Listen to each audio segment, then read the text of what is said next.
আসসালামু আলাইকুম বন্ধুরা, এই যে আপনারা দেখছেন বিশাল বড় একটা ধানের মাঠ। তো কিছুদিন আগে বৃষ্টি হওয়ার কারণে ধানগুলো পড়ে গিয়েছে। তারপর এই যে কৃষকেরা ধানগুলোকে এক একটা চারটা করে গোছা এক জায়গায় করে বেঁধে বেঁধে রাখছে যেন ধানগুলো পড়ে না যায়। তো এবারে অনেকটাই ক্ষতি হয়েছে, তবে ধানের অনেক সুন্দর বাম্পার ফলন হয়েছিল। দুঃখের বিষয় পড়ে যাওয়ার কারণে শীষগুলা পানিতে রয়ে গেছে।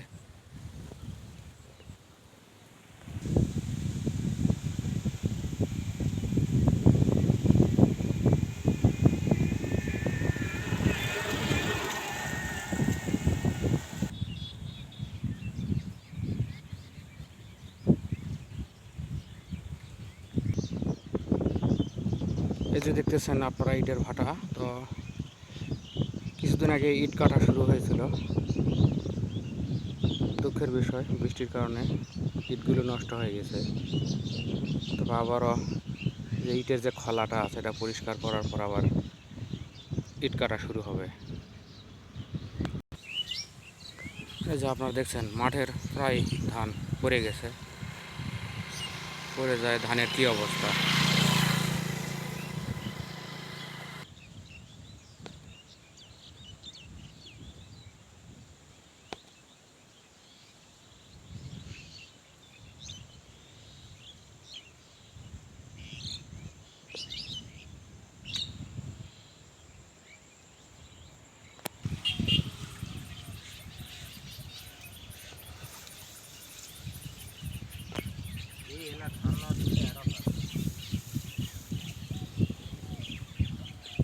এই ধান যদি ঠিক আছে এরকম করে না দেয়, এই ধান থাকবে না তো, সব ওই জায়গার মধ্যে ধানের বীজ তৈরি হয়ে যাবে, চারা হয়ে যাবে।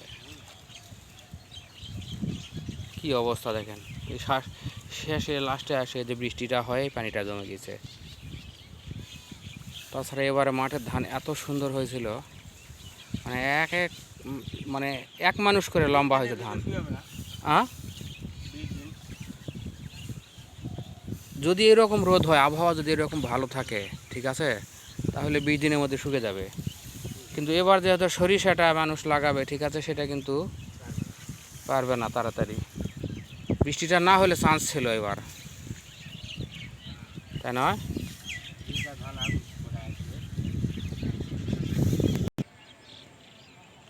যে দেখতেছেন বৃষ্টির কারণে ইটেরও একই অবস্থা, ইট কাটেছিল, কিন্তু দুঃখের বিষয় বৃষ্টির পানিতে সব নষ্ট হয়ে গেছে।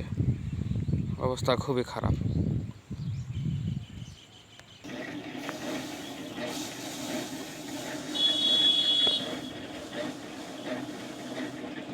এই যে রাস্তার মাঝখানে ধান কোবাকুবি শুরু হয়ে গেছে।